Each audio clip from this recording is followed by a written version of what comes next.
Wireless data. It's what connects us to just about everything. And full power licensed spectrum is how it gets from point A to point B. Americans will use 5 times more 5G data by 2027. To make sure all Americans benefit from secure, reliable 5G networks, we need more full power licensed spectrum. Go to more5gspectrum.com to learn more. I'm so sorry, ma'am. I know you need this medicine, but it looks like it's not covered by your insurance. Yeah, unfortunately, I had to deny that one. Wait, who are you? I'm your insurance company's pharmacy benefit manager. I get paid based on the price of a medicine, and I don't make as much money off this one. No one should stand between you and your medicine. Visit phrma.org/middleman to learn more. Paid for by pharma.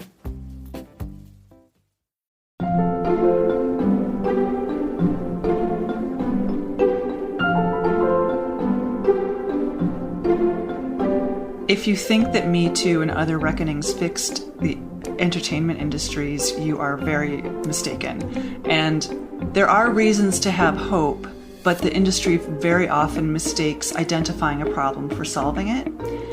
And it hand waves and does a performance around, we feel bad about this, and then it just carries on as usual once everyone forgets.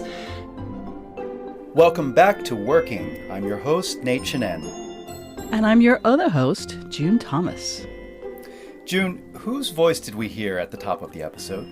So that was Maureen Ryan, known to one and all as Mo. She's a veteran TV critic and entertainment journalist who's now a contributing editor at Vanity Fair. And she has a new book out called Burn It Down, Power, Complicity, and a Call for Change in Hollywood. Amazing title and a really good book. Yeah, I'm guessing, is the book what led you to want to talk to Mo?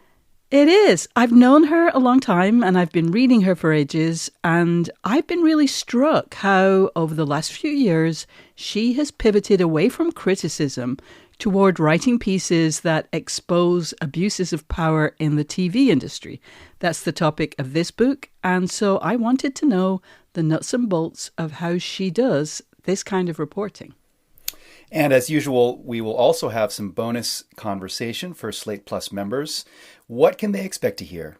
I asked Mo how doing this different kind of writing had affected her career. These are harder stories to write and to place, and they take a lot longer to work on. On the other hand, they also led to this great new book, so we talked about that. That sounds great. If you're a Slate Plus member, make sure to stick around for that conversation at the end of the show. If you're not a Slate Plus member, you can sign up today at slate.com/workingplus. You'll get exclusive members-only segments, bonus episodes of shows like Slow Burn and Big Mood, Little Mood, and you'll never hit a paywall on the Slate site. Also, if you become a Slate Plus member, you'll be supporting our work and the work of everyone at Slate. To learn more, go to slate.com/workingplus. Now, before we get into June's conversation with Mo Ryan, one little programming note. There's a bit of background noise at the beginning of this interview. It's, atmosphere from Chicago. But rest assured, it disappears after about 4.5 minutes. And in the meantime, it'll give you a nice sense of place. Let's listen in on June's conversation with Mo Ryan. Maureen Ryan, welcome to Working. I'm so excited. Thank you for doing this with me. Thank you. So somebody reaches out to you. Is there a typical process? What typically happens after someone reaches out to you and say, hey, I worked on this show, or I am working on this show and this is going on? Like, what happens then? What do you do? I got to tell you, June, I'm so excited to do this podcast because I've so wanted to talk about this. And I actually keep typing up notes for what I call sustainable journalism. Because I think I've developed a process over the past few years, and I believe in it for what this kind of reporting is. And I see shitty versions of reporting on or about vulnerable populations all the time, or people who have experienced misconduct or trauma or anything like that. And I have incredibly strong feelings about how you should and shouldn't do that. I mean, all reporting should be responsible, right? But over the past 6 years especially, I will give you the routine that I've developed, and it's based on the two following principles. First of all, the people I'm talking to have experienced something bad. Quite often it's a pattern of multiple bad things over a period of time. So no matter what, one human being to another, you got to take that on board and really think about it. Really operate from that place that people are scared. I've talked to people in tears many times. I've talked to people who, while I'm talking to them, I think, oh, I think this person has undiagnosed PTSD. And, you know, this is incredibly delicate reporting that you have to do, or just treatment of fellow human beings. So that's one thing. They're in a vulnerable population, or, you know, you have to take special care with these people who've been through these things. The second thing is, it's Hollywood. You know, you can get fired and exiled from the industry for saying, you know, 4 sentences that somebody doesn't like, or I don't like this pitch, or that you didn't bring coffee that was the right temperature. You can get exiled or have your reputation ruined through lies and innuendo over nothing. Over nothing. So these are difficult positions to get, very easy positions to lose, very difficult to sustain a career. And I actually think over the last decade, more difficult to sustain a career, but that's a different topic, hence the strike. That's all I'll say about that. So that's the combination that I'm working with, is people who've been through difficult, if not traumatic situations, or may still be in them, and people who are in a very vindictive, precarious, difficult, brutal industry. So with that said, what I do, someone will reach out to me, and now, like, I think like 80% of the Writers Guild of America has my phone number or something like that. You know, 70% of the Directors Guild. I don't know where SAG is a very large union, so I don't know how many actors. But a lot, I always, you know, tell people, like, you know, if you want to pass my info on, and there are all these back channels where people share information with each other, and so my phone number or email can be one of those things. And so people, or DMs, I think social media actually has been an incredible liberator. I mean, we all know how it can be bad, but I cannot tell you how many people have come to me through DMs. It's just, and my DMs, by the way, are not open to all, because I find that to be like an abuse or creepy stuff free for all. But, you know, there's enough people who find ways to find me. And so they come to me, and I usually give them a bit of a routine right off the top. And I say, let's say the person's name is Terrell. Hey, Terrell, I'm Mo, and I just want to tell you right now, we are off the record. I'm going to tell you how my job works. And first of all, I'm sorry for what you've experienced, because typically I know, like, at least some of what they've been going through. So we're off the record, Terrell. If we end up doing anything that is not off the record, you will know when that's going to happen. You'll be aware, and I will stay in touch with you if I decide to pursue that. So what I say to them is this. Okay, off the record, you know, I would like to tell you to tell me as much as you're comfortable telling me. We don't have to have just one conversation. You can take breaks. If you need to hang up, we can hang up. Everything that you tell me will remain in a vault. And then, you know, I don't give them endless amounts of time to make this decision, but typically what I say is, you know, you can have a think about it after this conversation. If you decide tomorrow or the next day or in a few days or in a week, because typically I have a bunch of stuff on the go at any one time. So if Terrell wants a week to think about it, Terrell might come back to me and say, I've thought about it and I actually don't want to move forward. I've had that conversation many times, because my whole reporting ethos is about the following. What will illuminate something that needs to be illuminated and move things forward, either for this individual, for many individuals, or for the industry as a whole? And really, a lot of times it's about all of those things at once. And so people who are like, oh, Me Too has gone too far. First of all, have you met a legal review for a Me Too piece? My God, it's so incredibly complex and difficult. And second of all, it's like, for me, it's like, it's not about taking someone down. Like, I'm not doing a drive-by. You know, I don't exactly know what your situation is at Vanity Fair. You know, I don't know if you're a staffer or a long-term freelancer, but like even if you wanted to, it's not in your power to say that any story that somebody comes to you with will appear in print. So kind of how, and so like how does that? And I know you've talked about what you're telling the people who come to you, like how do you kind of, you know, I don't know that often the outsiders kind of understand, you know, how it is, you know, that process. Yeah. So how does that work out? A lot of times what I'm doing is journalism education. How does it work? Yeah. Because if you're, you know, a camera operator or an actor, or you haven't made it, you know, a writer, you haven't made a study of how journalism operates and how a responsible outlet does their work. You know, it just doesn't come up for you. Like maybe you do some press occasionally, but you're just getting a 10-minute or 20-minute interview, and it's not like you sit there and know how complex, in-depth journalism works. So I'll say to them, we're going to talk. I'll be transparent with you about what once we've sort of, I have the information that you're offering up. I will give you you can ask me questions. That's a big part of it. And they'll say, okay, well, do I need to be named? And what I typically say is this, and this is something I also feel strongly about, especially given the industry brutality of it all. I say, that's up to you. I will be transparent with them in moments when I've had editors say to me, we need more people on the record, or, you know, like, if I feel like they're not too vulnerable and they can handle that conversation, I will say it would be helpful in this juncture if we could have a name or, you know. But overall, the typical thing I give, especially at the start, is you should do what's right for you. It helps the story if you're named. I won't judge you even a little bit if you don't want to be named, because this is where I'm going to get up on my soapbox, and I hope people take this away from it.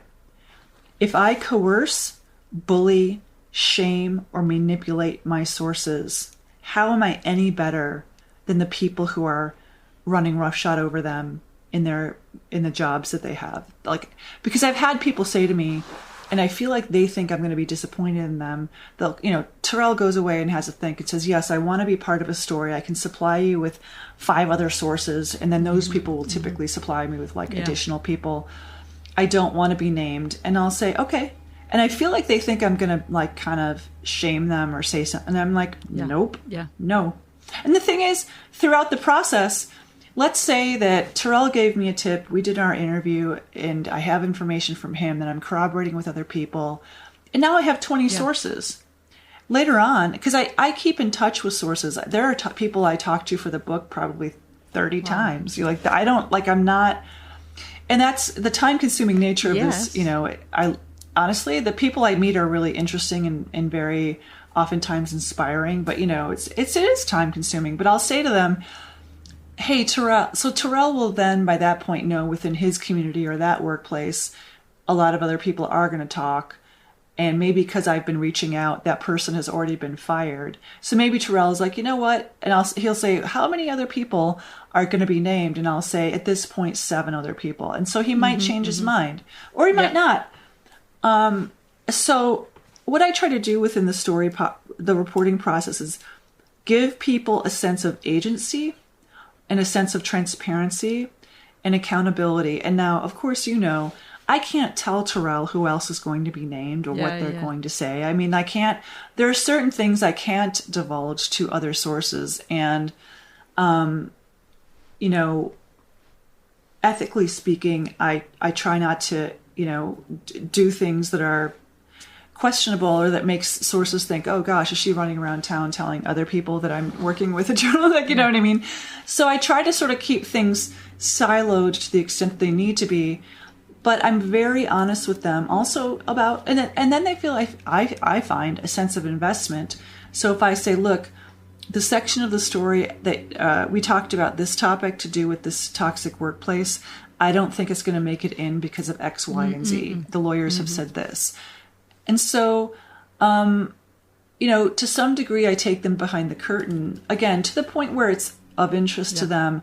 Or they're like, well, why isn't this going to be in the story? Well, because for that particular kind of allegation, I would need this kind of corroboration or proof or whatever. There's oftentimes things I know, but I only know it from one person. And the lawyers are like, unless you have two sources, I don't think we can put that in there. So that's a constant dance as well. So there's the reporting. Typically, it's sort of like a phone tree situation where like one person connects you with a bunch more people. You get the information that you need. And oftentimes I'm doing this before I've done a formal pitch. Oh, wow. To the place that's going to publish the story. Right. I mean, one reason I left Variety was because I wanted to do this kind of artisanal reporting, which is very time consuming and can take months at a time. And maybe it's not the only thing I'm doing, but it can take up to 6 months.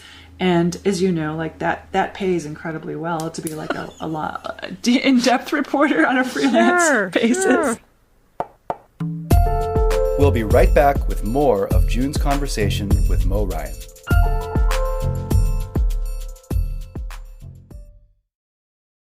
This podcast is brought to you by Progressive Insurance.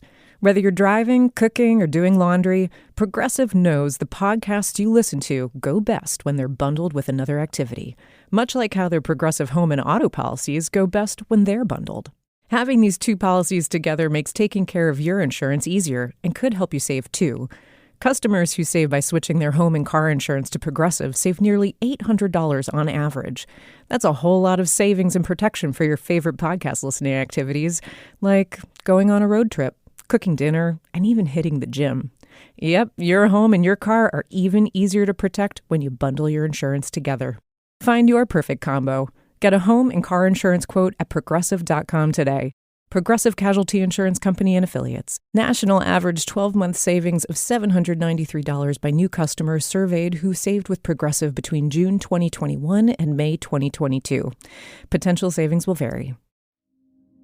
China is making 370% more 5G spectrum available than America. Tell Congress to restore FCC auction authority and allocate more 5G spectrum to make sure America leads the industries and innovations of the future. Go to more5gspectrum.com to learn more.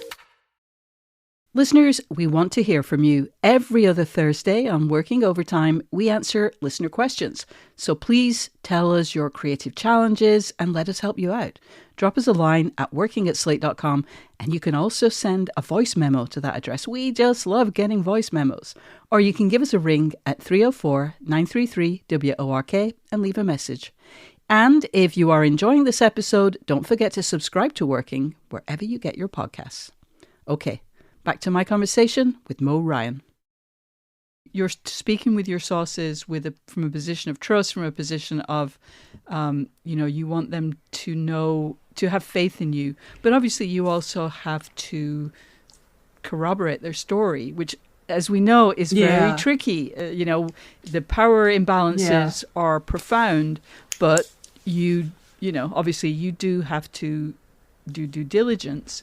So given those profound inequalities, how do you do that? I mean, because with the people that you are, you're saying, I've heard this about, or say you hear a story about show X, how do you, or, person Y at show X, what do you do then? Do you go, what do you do to sort of, to test, I don't know if it's test the story is the right way of putting it, but how do you kind of confront the person who's being accused or the show or network that's being accused?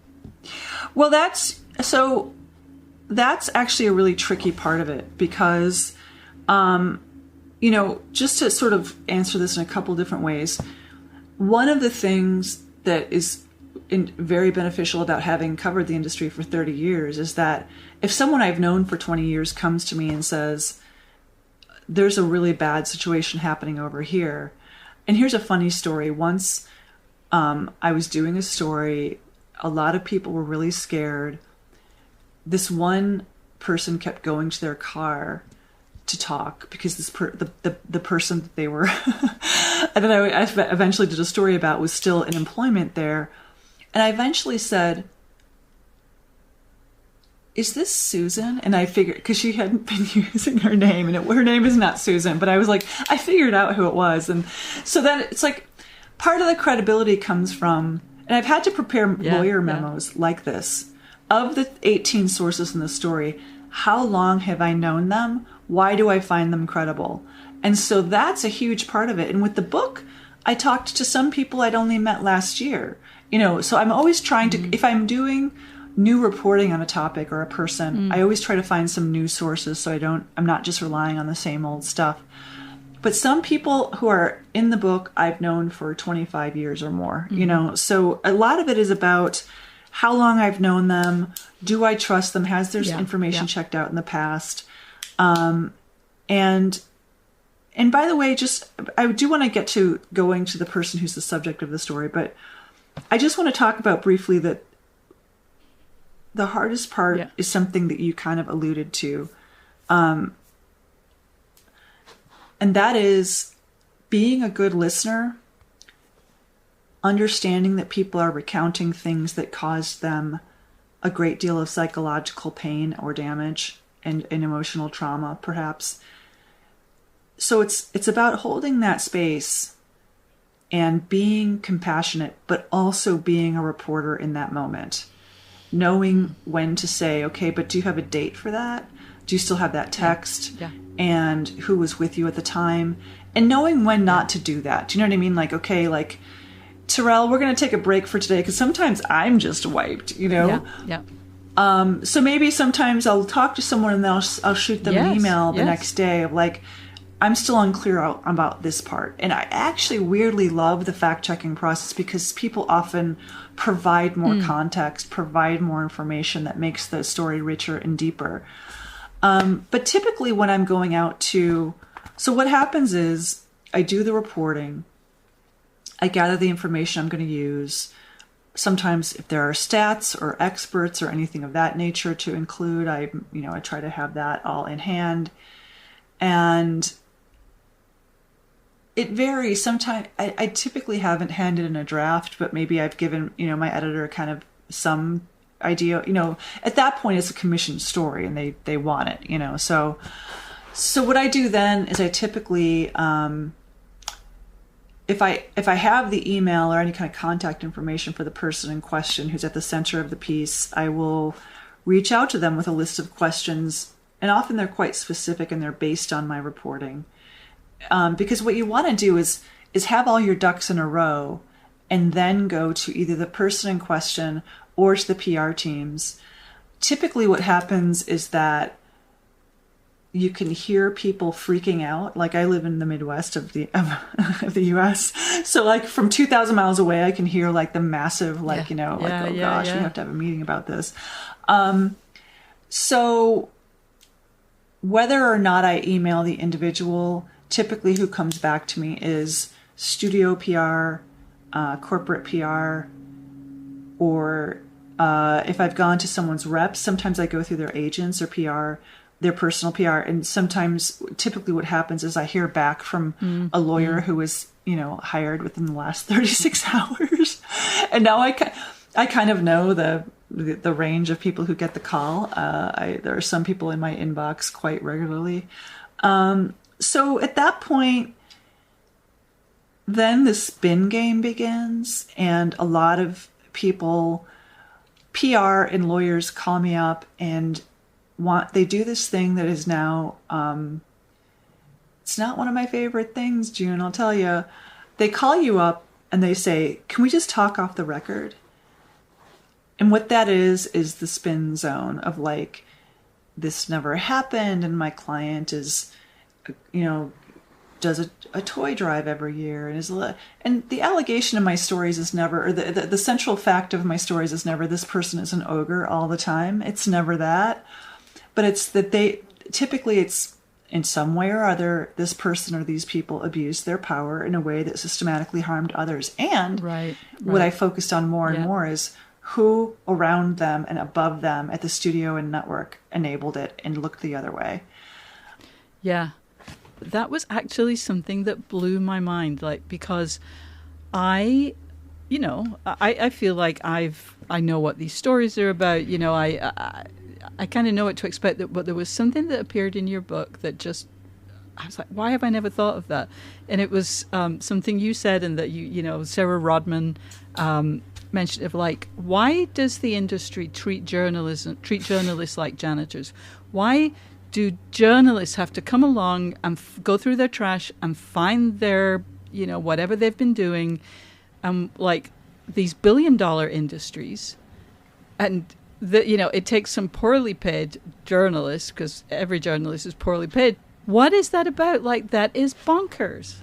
It is bonkers, and it makes me insane. It just, like, I have no answer to that, but they absolutely want sort of like either a social media campaign and or journalists to act as their HR department, which is absolutely ridiculous because, as you say, they're multinational corporations. Why are we taking out your trash? I don't know. Yeah. Like, it's just, come on, man. They always know. And that's the other thing. Yeah.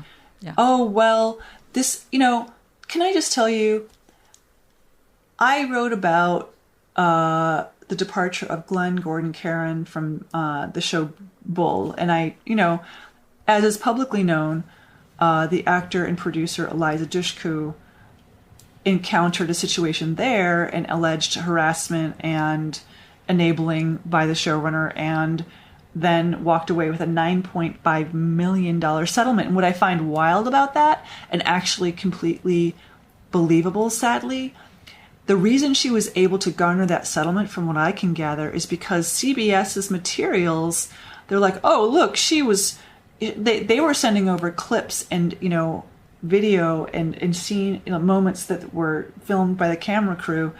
The CBS, I believe, thought exonerated everyone on their side of it. And I'm like, yeah, you're not seeing what's in these film clips, So there was enough there that even CBS, not a notoriously generous company, paid Eliza Dushku more than $9 million. And so after that, I don't know what was done behind the scenes, because I asked CBS that repeatedly when I was reporting on the fact that Glenn Gordon Caron, the showrunner, was the subject of an HR investigation, and then he later departed from Bull.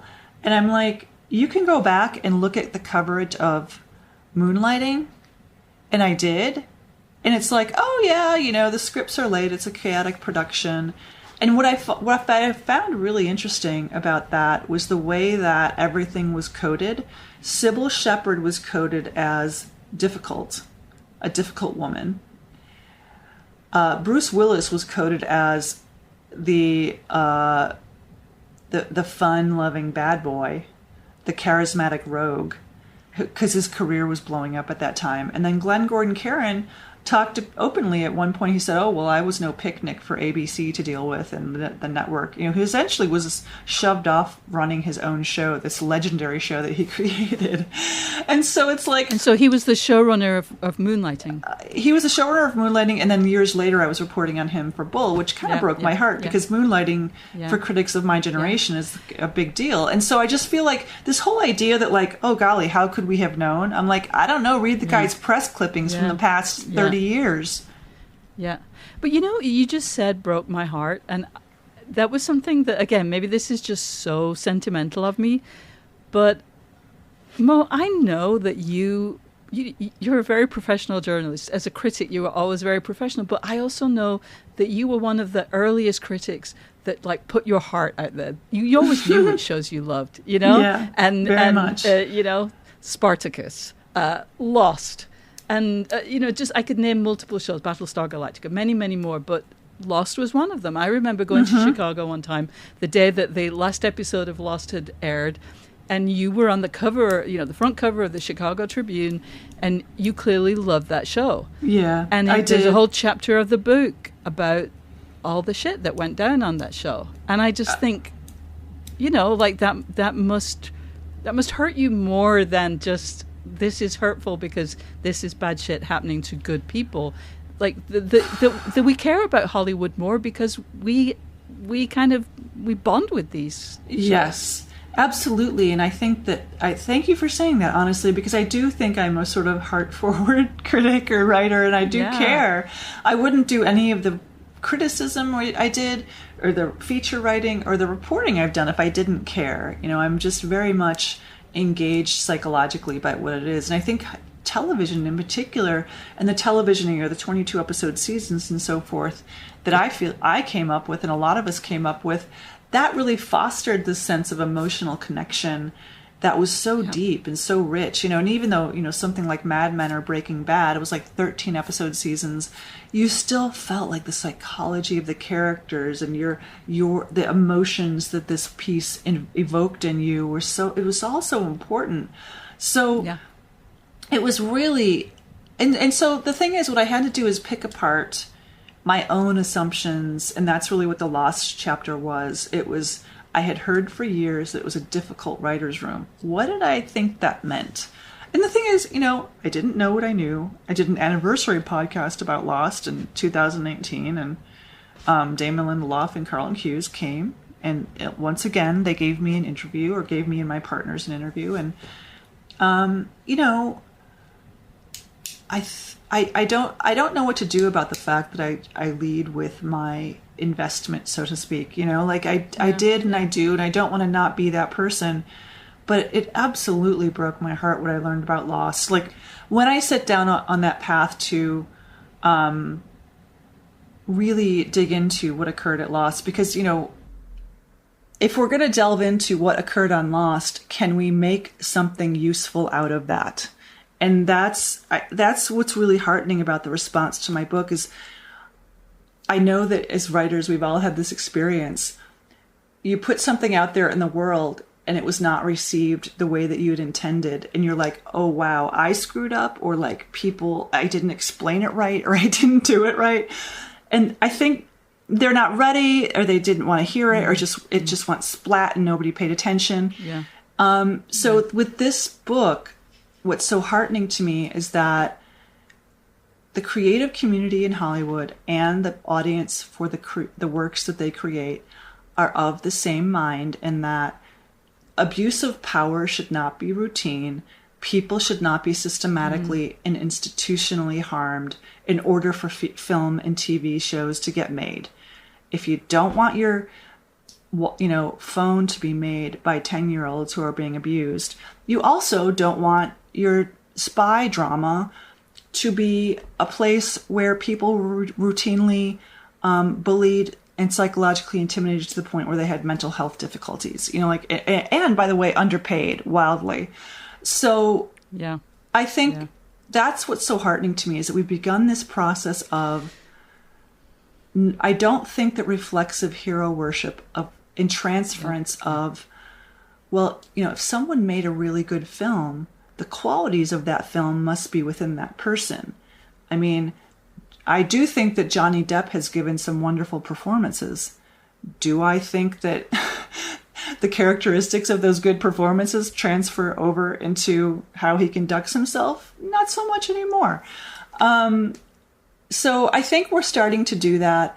We're starting to finally recognize that it isn't glamorous. If you've been around the industry for more than 10 minutes, I've, you know, on a set in Vancouver, in a production office in London, you know, in a back office, you know, or a set in LA. It's not glamorous. People are working long hours. It's often mundane. People are often underpaid or bored or irritated or, you know, just cranky and hungry. So the industry has done this wonderful job of creating this, I guess it's sort of like those fake paintings they'll use in the backdrop of a, like, to make you think you're in the Scottish Highlands or whatever. And it's not that. It's not glamorous. It can be wonderful. It can be fun.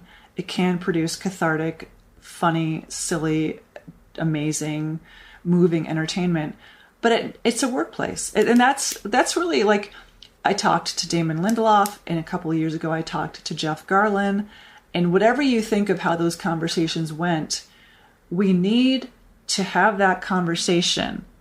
Why was it thought by you that this workplace should operate this way?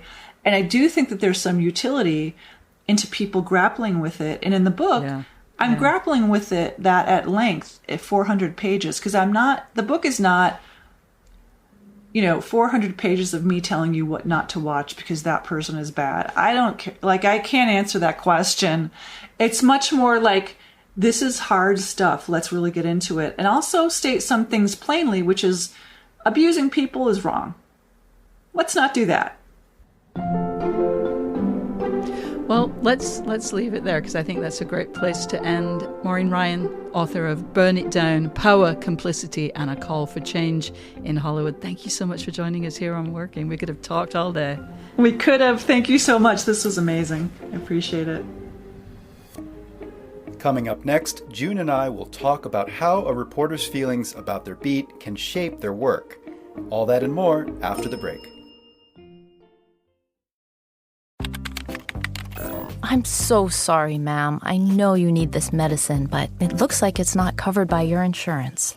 Yeah, unfortunately, I had to deny that one. Wait, who are you? I'm your insurance company's pharmacy benefit manager. I get paid based on the price of a medicine, and I don't make as much money off this one. No one should stand between you and your medicine. Visit phrma.org/middleman to learn more. Paid for by Pharma. Where's the most convenient place to get that big fitness energy? It's Planet Fitness. Now through July 19th, you can join for just $1 down, $10 a month. With over 2,400 convenient locations worldwide and equipment for every workout, you can get in, get energized, and get going. Whether you're a newbie or a gym pro, you belong in the judgment-free zone. So join today for $1 down, $10 a month, no commitment, cancel anytime. Deal ends Wednesday, July 19th. See Home Club for details. June, what a meaningful and illuminating conversation that was. I've been reading Mo Ryan's fearless reporting during the Me Too era, but now I'm definitely going to seek out her book. One thing that really stands out clearly there is this idea of systemic problems as opposed to the awful deeds of one terrible man, like your Harvey Weinsteins and et cetera. So, do you get the sense that Mo is frustrated by the amount of attention that goes towards those kinds of highly visible abusers? I'm going to answer that question just by noting that one of the things I really liked about Burn It Down was how relentlessly Mo focuses on that kind of systemic issue that you pulled out there. The ways that some people who are seen as valuable to the studios are given a shocking amount of leeway, even after there have been multiple credible accusations of unfair and abusive behavior, while others can see their careers severely damaged or even ended because they speak out. And there's a chapter in the book about producer Scott Rudin, another one of those high-profile cases that people had been talking about for years before consequences were faced. But yeah, there is much more about what, this is my phrase now, the sort of banality of inequity. I mean, why do TV and movie shots last 12 or 16 hours a day? That on its face is bonkers. And of course it causes all kinds of problems. And yet very few people question that convention. And anyone who did would be considered to be rocking the boat. So Mo is really good about talking about those, what you might call little things. Right. Well, Mo refers a few times in your conversation to the fact that a film set or a writer's room, really any of these spaces is actually a workplace and should be considered as such. But sometimes there are creators in the industry who push back against that basic idea. Yeah. Am I right in inferring that she has just no patience for that objection? Absolutely. I really like the way that she talked about why bad workplace stories that come out of Hollywood have more impact than ones that come from other less glamorous industries. Yes, part of it is the fame and maybe the wealth of the people involved, but it's also that the shows and movies they make can so often move us viewers with tales of like individuals bravely standing up to injustice. So the reality of how poorly the people who do that inside the industry are treated can be really depressing. But it is a workplace. This is HR's job to point out these problems, or, they shouldn't have these problems in the first place. But yes, it is definitely a workplace. Mm-hmm. Also early in your chat, Mo talks about the practical ethics behind reporting, this kind of big investigative story. And so here, I was wondering about this. There are some journalists who've done really high-profile work along these lines, and they go tactfully unnamed in your interview. But, I'm thinking mainly about Ronan Farrow at The New Yorker and Jodi Kantor and Megan Twohey at The New York Times. The three of them shared a Pulitzer Prize. Yeah.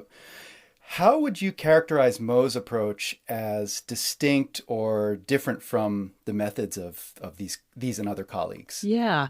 I don't know if it's a difference in approach as much as her experience in covering Hollywood and particularly covering television. As we've mentioned, she's a veteran TV critic and reporter. She's been writing about this world for more than 25 years. She has connections, and she doesn't get into this in the book, but I've done some TV writing myself, and I would say that in general, TV writers have an unusually high level of access to the people who make the stuff they write about, whether that's writers, actors, or to a lesser extent, network executives. I think it has changed quite a lot since the pandemic. But in the old days, which is to say pre-2020, the Television Critics Association tour would take over LA area hotels twice a year for 2 or 3 week periods, solid everyday work. And when they're there, the journalists would have a chance to ask questions of the people who make the shows. And in the evenings, there are these events where you can talk to them in a more informal setting. Don't get me wrong, this is clearly work, hard work, and everybody knows it. But it does mean that you can ask questions and build relationships. And reporters outside that world don't have those connections, for better or for worse. Yeah, I'm glad you mentioned that because, this industry is often described or even defined in terms of relationships. Yeah. And, as you said, Mo is a veteran in this field and obviously has earned just a lot of trust among so many different kinds of stakeholders over the years. I kind of chuckled the moment in your conversation where she says that some of those relationships now are with corporate fixers and like legal spin doctors. But it's also fascinating to hear her say that going after studios or big productions actually hasn't made her an industry pariah. So this is kind of a weird question to ask with the whole industry stuck in a labor stalemate at the moment. Yeah. But could it be the case that Hollywood actually really wants to do better? Call me a cockeyed optimist, Nate, but I think that's right. I mean, there are several ways that people can respond in situations like this and at times like this. They can effectively say, hey, I came up in this industry. If I made it through, why should I make it easier for the people who are coming after me? Which is, an attitude that often elides or ignores the extra challenges that people of color, women, perhaps especially mothers of young children and other marginalized people have to overcome. Let's face it, that's how it has worked for many years. Or you can look around and think, why do we keep getting into these situations where we have to keep making giant payoffs or spend money on lawyers to maintain this uncomfortable status quo? And I should also mention that the last section of Mo's book is about potential ways of starting to address these inequities, both in terms of asking what reparative justice might look like for survivors, but also discussing in what I think is a realistic way some basic changes that could and obviously should, I would say, be made to the system. So it is kind of hopeful. Crazy. Mm-hmm. Yeah. Well, that's nice to hear, especially in light of, the news that we're seeing out of Hollywood. Yeah. You reflect in the interview on the fact that Mo comes to her craft from this place of real enthusiasm and genuine feeling. Yeah. I think you used the term heart, right? Do you think that specific quality helped her to cultivate trust in the industry, beyond the fact of her longevity and professionalism and, the depth of her contacts list? I do. I don't know if you've experienced this, Nate, but given the field you work in, I suspect you must have. Like, Critics in certain beleaguered genres are often told by people in those fields, you should be raising us up. You shouldn't be, dragging us down. Don't talk about, those bad things. I really think some performers and administrators genuinely believe that, like, if critics truly love the theatre or, say jazz, they wouldn't give bad reviews because that won't put bumps on seats or sell records or get people to tune into TV shows or whatever it is. Obviously, that's utter nonsense, but I think there is a sense that Mo has established that this is a world she really, truly, deeply cares about. She's not waiting in looking for trophies. She's not doing this for the big splash. She genuinely loves this art form and she wants it to do better and to be better, which requires writers' rooms to be more diverse, for actors of color to be treated fairly, and for executives not to be, predatory creeps. And I think that comes across in her writing and especially in this book. It's really great. Yeah. Yeah. Well, that raises another quick question. There's another book that deals with this basic issue that's out right now, and this is Claire Dederer's Monsters, A Fan's Dilemma. I just thought of it now, but as someone who loves television, loves film, Mo grapples pretty openly in her book, with the reckoning, right? Realizing this is a show like, for instance, Lost, which you mentioned. Yeah. It's a show that she invested in and championed and had all these, positive associations with. And I wondered, like, does she go through a similar kind of process of, sort of realignment that Claire Dederer describes? Yeah, she does. And she, in some situations, she talks with people who have, brought about these negative situations that have brought down these really, for many people, meaningful, important things in their lives, that have opened up worlds to them and made them think about things and have just generally been very important. And I think really that's where the power of the book comes from, that she just loves this world so much. And she, wants to give people a chance. She wants everybody to have a chance, though. So yeah, she really struggles with that, I think. And in some cases, you can tell that it's hard for her to acknowledge that some of these great shows really, kind of the greatness came out of some really challenging and really very unfair situations. Mm-hmm. Yeah. So despite the burn it all down headline grabbing title, there's something really hopeful, as you say, and reconstructive here. Yeah. That, sadly, is all the time we have for today's show. But thanks, June, for all of these insights. Before we go, just one more reminder that if you join Slate Plus, you'll get to hear all of our episodes ad-free. You'll also hear exclusive segments on our show and a lot of other Slate podcasts, and you'll get to hear entire bonus episodes of shows like Slow Burn and Big Mood, Little Mood. And of course, you'll get full access to all of the articles on slate.com. Sign up today at slate.com/workingplus. Thank you to Maureen Ryan for being our guest this week, and thanks to our producer for this episode, the great Zach Rosen. We'll be back next week for a conversation between Nate and the Grammy-winning composer Maria Schneider. Until then, get back to work. We made USAA insurance for veterans like James. When he found out how much USAA was helping members save, he said, "It's time to switch." We'll help you find the right coverage at the right price. USAA. What you're made of, we're made for. Restrictions apply. Hi, I'm Willa Paskin, the host of Decoder Ring, Slate's podcast about cracking cultural mysteries. And we're back with a new set of episodes. We're looking at kissing, the romantic, sexy kind that's so ingrained it seems like something people everywhere have always done. But what if they haven't? Wait, what? What do they do? Do they hug? We're also going to dive into the mosh pit to find out if alongside the aggressive swirl of flying elbows, there might be some order. Well, the first rule is, if you don't want to be in the goddamn mosh pit, get the hell out of the way. And then we're going to sniff around one of Italy's best-known cheeses to ask a real doozy.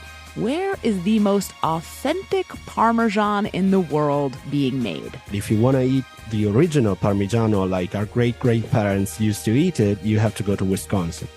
You can hear these episodes and more in the new season of Decoder Ring, wherever you listen to podcasts.